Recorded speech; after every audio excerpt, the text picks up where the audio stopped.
जय हिंद दोस्तों अक्सर हमें ये सुनने को मिलता है कि जिस देश के पास जितनी ज़्यादा बड़ी मिलिट्री पावर है वो उतना ही बड़ा पावरफुल है और बाकी देशों को अपने दबाव में रख सकता है। लेकिन अगर मैं आपसे कहूँ कि मिलिट्री पावर के अलावा भी कई देशों के पास एक ऐसी सीक्रेट पावर और होती है जिसमें बड़ी मिलिट्री पावर खड़ी किए बिना, किसी को नुकसान पहुंचाए बिना, किसी को दबाव में लिए बिना पूरी दुनिया में लोगों के दिलों पर राज किया जा सकता है, और उस पावर का नाम है सॉफ्ट पावर। लेकिन क्या होती है ये सॉफ्ट पावर? तो देखो, किसी भी देश के पास दो तरह की पावर्स होती हैं, एक हार्ड पावर और दूसरी सॉफ्ट पावर। सॉफ्ट पावर किसी भी देश की वो ताकत होती है जिसमें वो अपनी मिलिट्री, अपनी इकोनॉमी पावर का इस्तेमाल किए बिना अपनी सभ्यता, अपने कल्चर, अपने टूरिज्म, फूड और विरासत जैसे रिसोर्सेज के जरिए किसी भी देश को इन्फ्लुएंस कर सकता है। सॉफ्ट पावर का मतलब लोगों का दिल और दिमाग को जीतने के बारे में है। वहीं इसके उलट अगर हमें हार्ड पावर की बात करें तो इसमें मिलिट्री, इकोनॉमी के पावर, डिप्लोमेसी या किसी और पावर का इस्तेमाल करके अपने डिजायर्स या इंटरेस्ट को अचीव किया जाता है।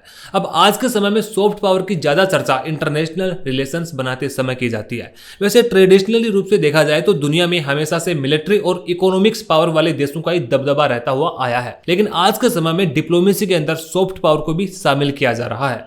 दोस्तों, इस सॉफ्ट पावर कॉन्सेप्ट को डेवलप करने वाले इंसान थे हार्वर्ड यूनिवर्सिटी के स्कॉलर जोसेफ नेई। इन्होंने सॉफ्ट पावर शब्द का प्रयोग पहली बार अपनी एक बुक में किया था जो उन्होंने 1990 में लिखी थी। उस बुक का नाम था बाउंड टू लीड।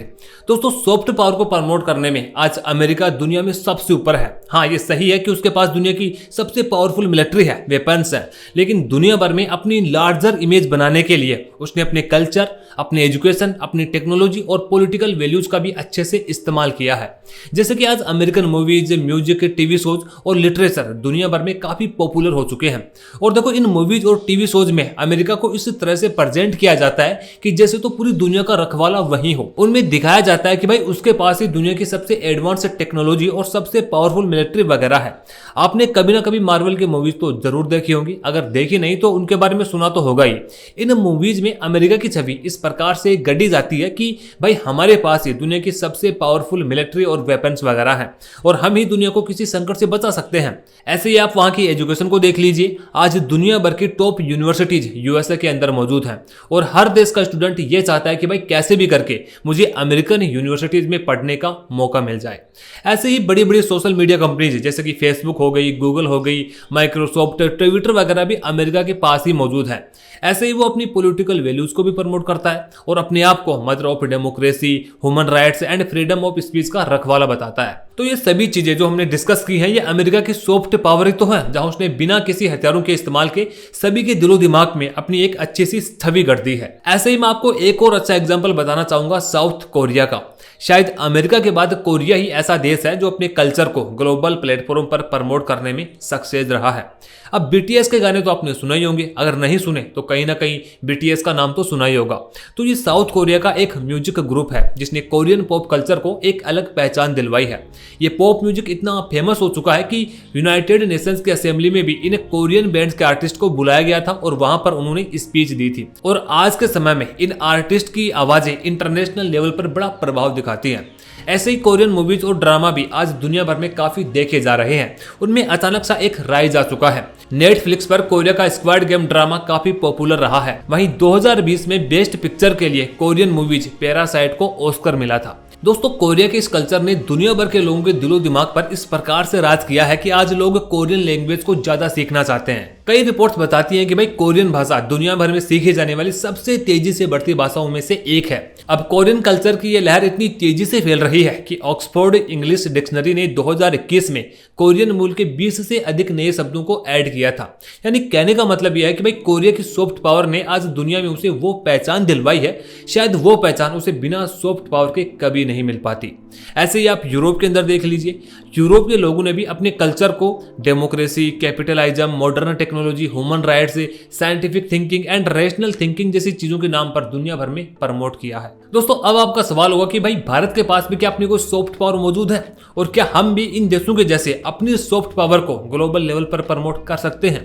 तो जी हाँ दोस्तों, भारत के पास भी अपनी सॉफ्ट पावर्स हैं और शायद इन देशों से कहीं ज्यादा बेहतर हैं। भारत के पास आर्ट, कल्चर, योगा, आयुर्वेद, अध्यात्म, दर्शन, धर्म, कई वेरियस टाइप्स के फूड, 12 महीनों के त्योहार, म्यूजिक और डांस, ये ऐसी चीजें हैं जिसने आज से नहीं बल्कि सदियों से दुनिया भर के लोगों को अपनी ओर आकर्षित किया है। दोस्तों, बाकी दुनिया ने जहां आज इस सॉफ्ट पावर शब्द को इजाद किया है, वहीं भारत तो प्राचीन काल में ही जहां कौटिल्य और कामदंक जैसे विद्वानों ने राज्यों की विदेश नीति के मामले में इस प्रकार के कॉन्सेप्ट को प्रयोग करने की वकालत की थी। भारत की संस्कृति दुनिया की सबसे प्राचीन और समृद्ध संस्कृति है। जहां बाकी देशों की संस्कृतियां समय के साथ नष्ट होती रही, लेकिन भारत की संस्कृति आदि काल से ही अपने परंपरागत अस्तित्व के साथ आज भी अजर और अमर बनी हुई है।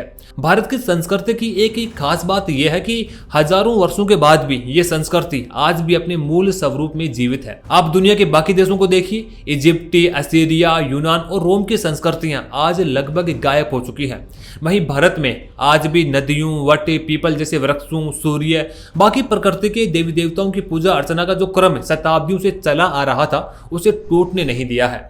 देवताओं की मान्यताएं, हवन और पूजा पाठ की पद्धतियां आज भी निरंतरता से अप्रभावित रही हैं। वेदों और वैदिक धर्म में करोड़ों भारतीयों की आस्था और विश्वास आज भी उतना ही बना हुआ है जितना वो हजारों वर्ष पहले था। गीता और उपनिषदों के संदेश हजारों साल से आज भी हमारी प्रेरणा और क्रम का आधार रहते हुए आ रहे हैं।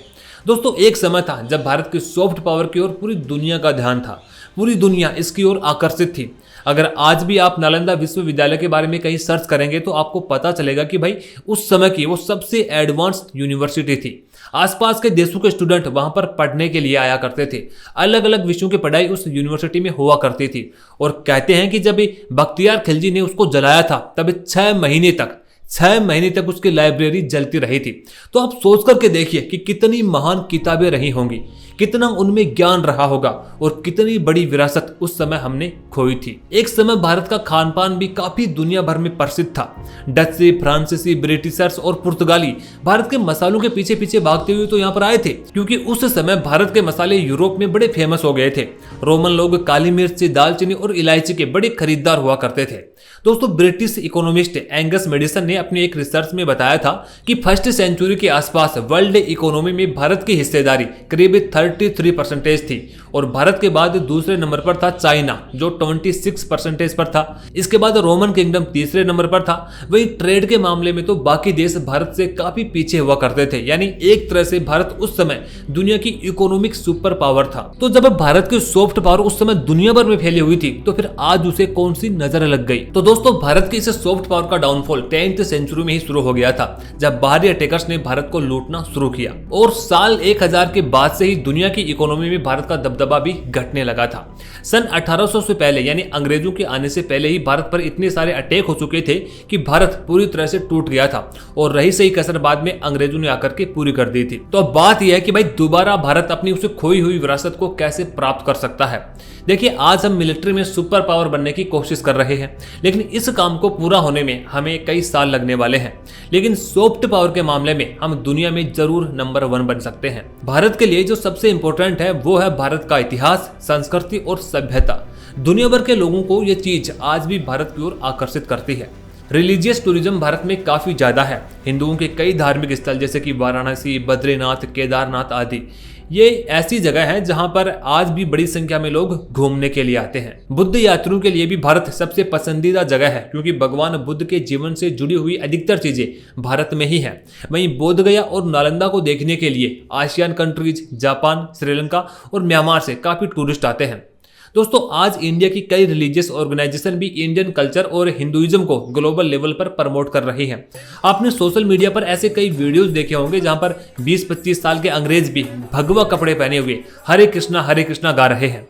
तो विदेशियों के अंदर इस हरे कृष्ण मूवमेंट को शुरू करने का क्रेडिट जाता है इस्कॉन को, जो पिछले 50 सालों से विदेशों में श्री कृष्ण के विचारों को फैला रही है। अब देखिए, भारत के जो आसपास के पड़ोसी देश हैं वो सांस्कृतिक दृष्टि से देखा जाए तो सभी एक धागे में बंधे हुए हैं, लेकिन इसके बावजूद भी आज पाकिस्तान, बांग्लादेश, नेपाल, म्यांमार और श्रीलंका जैसे साउथ एशियन कंट्रीज के साथ भारत के रिश्ते उन ऊंचाइयों तक नहीं पहुंच पा रहे हैं जहां उन्हें होना चाहिए था। चाइना काफी बार अपनी डिप्लोमेसी के जरिए इन देशों को इन्फ्लुएंस करता रहता है। ये देश कभी कभी चाइना की ओर तो कभी कभी इंडिया की ओर डामाडोल होते रहते हैं।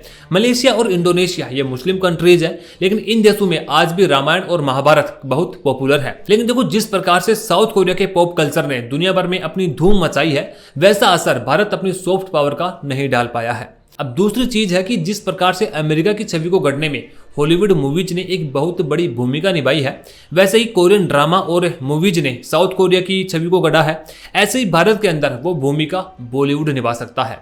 मैं आपको इसका एक बढ़िया सा एग्जांपल बताता हूं।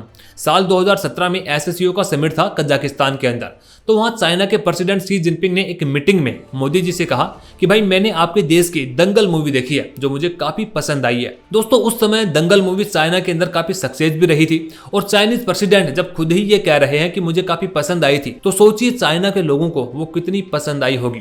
दंगल के अलावा भी चाइना में ऐसी काफी मूवीज हैं जो सक्सेस रही हैं। वहीं बाकी के देशों की बात करें तो जर्मनी के अंदर भी हिंदी फिल्मों की काफी पॉपुलैरिटी देखी जाती है। वहीं पाकिस्तान, अफगानिस्तान और उज्बेकिस्तान में भी हिंदी मूवीज और हिंदी गानों को हमेशा से पसंद किया जाता रहा है।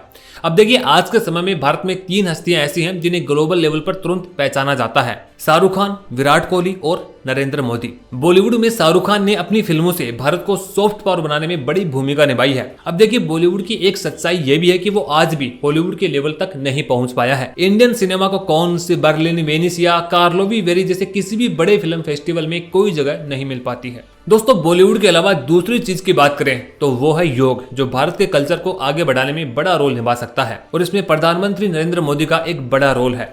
2014 में इन्हीं की कोशिशों के बाद यूनाइटेड नेशंस ने 21 जून को इंटरनेशनल योग डे घोषित किया था। अब देखिए शाहरुख खान के बाद अब पीएम मोदी हैं जो उस भूमिका को निभा रहे हैं। पिछले 10 सालों में वो करीब करीब सभी बड़े देशों को विजिट कर चुके हैं और उन्हें अच्छी तरह से मालूम है कि अफ्रीकन देशों में, गल्फ कंट्रीज में, लैटिन अमेरिका में और सेंट्रल एशिया के देशों में भारत की क्या छवि बनी हुई है। अब देखो ऐसी कई चीजें हैं जिसमें हम बाकी यूरोपियन कंट्रीज की तुलना में पीछे हैं। अगर हमें उनको सॉफ्ट पावर के मामले में बराबर की टक्कर देनी है तो उनसे काफी कुछ सीखने की जरूरत है। सबसे बड़ा सवाल तो यह है कि हम अपनी सॉफ्ट पावर को दुनिया के सामने पहुंचाएं कैसे, दुनिया को दिखाएं कैसे। हमारे पास ऐसा कोई प्लेटफॉर्म ही नहीं है जैसा यूरोपियन कंट्रीज और अमेरिका के पास है। अब देखिए यूनाइटेड किंगडम यानी ब्रिटेन के पास अपना बीबीसी है जो पूरी दुनिया में ब्रिटेन की सॉफ्ट पावर को प्रेजेंट करता है। अब आप भारत में देख लीजिए, ब्रिटेन का प्लेटफॉर्म होने के बावजूद आपको भारत के अंदर ही बीबीसी के अलग अलग लैंग्वेज में प्लेटफॉर्म देखने को मिल जाएंगे। ऐसे ही जर्मनी का DW नेटवर्क है जो ग्लोबल लेवल पर अपनी पहचान बना चुका है। आप कतर को देख लीजिए, एक छोटा सा देश है लेकिन उसके पास अल जजीरा के रूप में अपना प्लेटफॉर्म है। ऐसे ही रशिया के पास भी अपना प्लेटफॉर्म है जो उसकी पॉलिसीज को, उसकी आइडियोलॉजी को दुनिया भर में फैलाने का काम करता है। लेकिन भारत के पास क्या प्लेटफॉर्म है? हालांकि जो एंटरटेनमेंट के इंडियन चैनल्स हैं वो कई लैंग्वेज में दूसरी कंट्रीज में देखे तो जाते हैं, लेकिन उन्हें वही लोग देख रहे होते हैं जो वहां पर भारतीय होते हैं। अब होने को तो हमारे पास भी दूरदर्शन के जैसा प्लेटफॉर्म है। अब उसके पास न तो संसाधनों की कमी है, न कोई अनुभव की कमी है, लेकिन ग्लोबल लेवल पर तो छोड़िए, उसको देश में ही कोई नहीं देख रहा।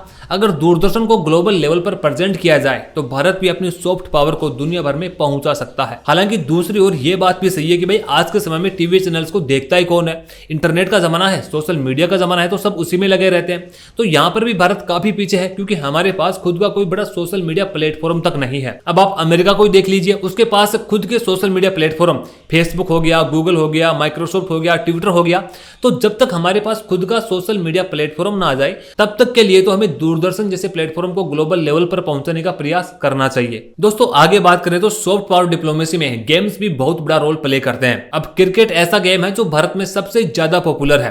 क्रिकेट को भारत में धर्म की तरह पूजा जाता है और क्रिकेटर्स को भगवान की तरह। और आईपीएल ने इसको बड़े लेवल पर पहुंचाने में कोई कसर नहीं छोड़ी है। आज फुटबॉल लीग के बाद इंडियन प्रीमियर लीग को दुनिया की दूसरी सबसे बिगेस्ट लीग माना जाता है। लेकिन दोस्तों सच्चाई तो यह है कि दुनिया भर में क्रिकेट हर जगह पर नहीं खेला जाता, केवल कुछ चुनिंदा देशों में क्रिकेट को सीरियसली लिया जाता है। अब आप 2023 के वर्ल्ड कप को देख लीजिए, इस वर्ल्ड कप को ऑस्ट्रेलिया ने जीता, लेकिन उस देश में इस चीज को कुछ खास तवज्जो ही नहीं दी गई।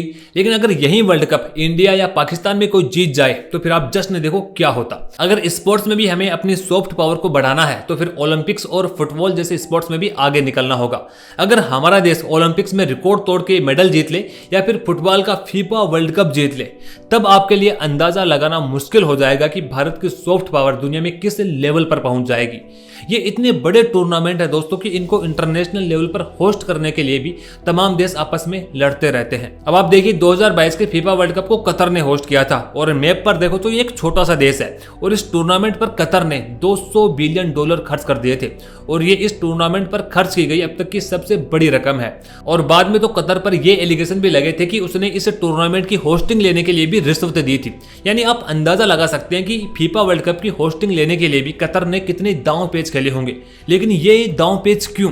तो देखो, अगर कोई भी देश इन बड़े टूर्नामेंट की होस्टिंग करवाता है तो उस देश पर दुनिया भर की मीडिया, दुनिया भर के लोगों का अट्रैक्शन होता है। पूरी दुनिया की नजरें उस देश पर होती हैं। ऐसे में उस देश की इकोनॉमी तो मजबूत होती ही है, लेकिन इसी समय में वो अपनी सॉफ्ट पावर को भी इसी तरह से निखार देता है कि ग्लोबल लेवल पर उसको रिकॉग्नाइजेशन मिलने लगे। हालांकि अब करने को तो भारत भी कोशिश कर रहा है कि हमें भी 2037 के ओलंपिक्स की होस्टिंग मिल जाए।